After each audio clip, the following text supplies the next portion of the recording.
Welcome to Chapter 4. We're going to be talking about congruent polygons and mostly focusing on congruent triangles. Congruent polygons, when they're congruent, they have congruent corresponding parts. And we talked about corresponding angles in our previous chapter, but corresponding parts mean parts in the same location.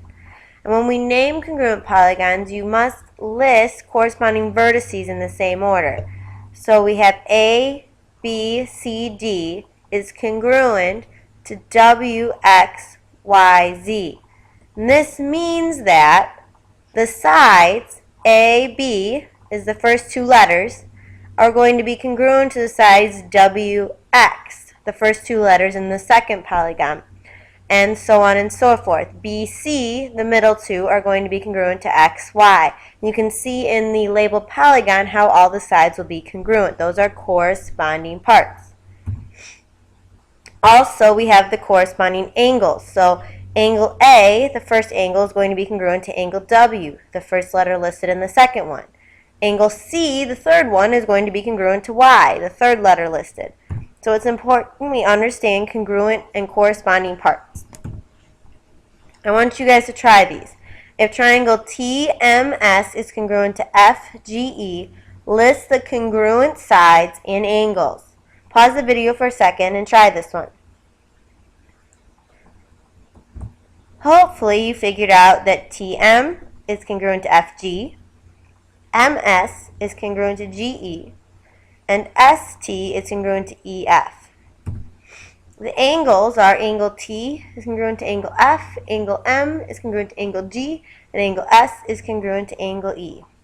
Now, using that knowledge, find the measures of angle B, D, and N based on the fact that we know triangle RYJ is congruent to DBN. Pause the video and try this one. Now, angle B is the same as angle Y. And so to figure out angle Y, we know that a triangle adds up to 180.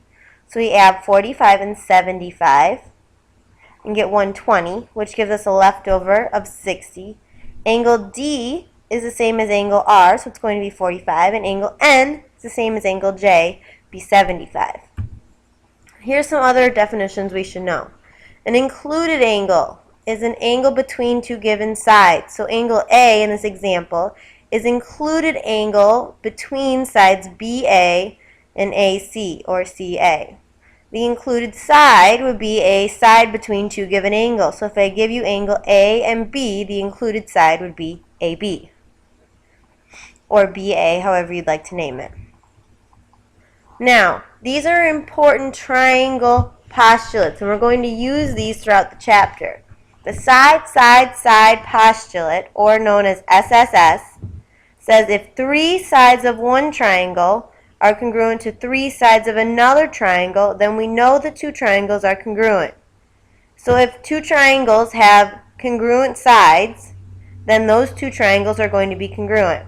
So in this example, I tell you the sides are congruent. AB is congruent to DE, BC to EF, and CA to FD. Therefore, I know the triangles are congruent, and I must list them in order. So A is the same as D, B is the same as E, and C is the same as F. So ABC is congruent to DEF.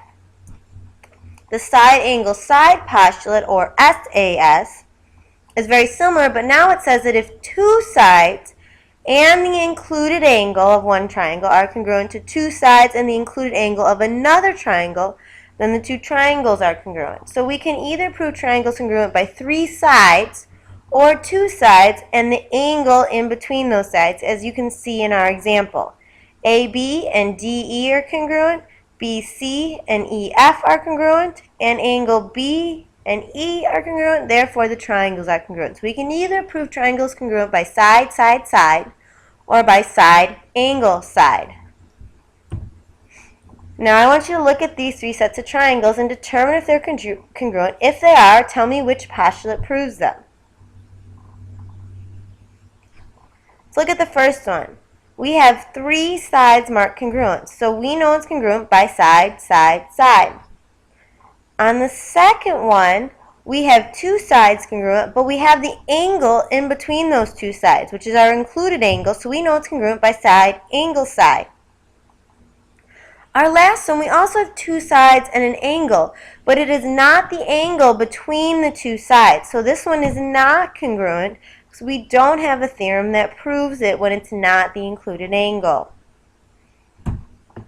That's it. We're going to talk more about triangle postulates in upcoming videos. Thanks for watching.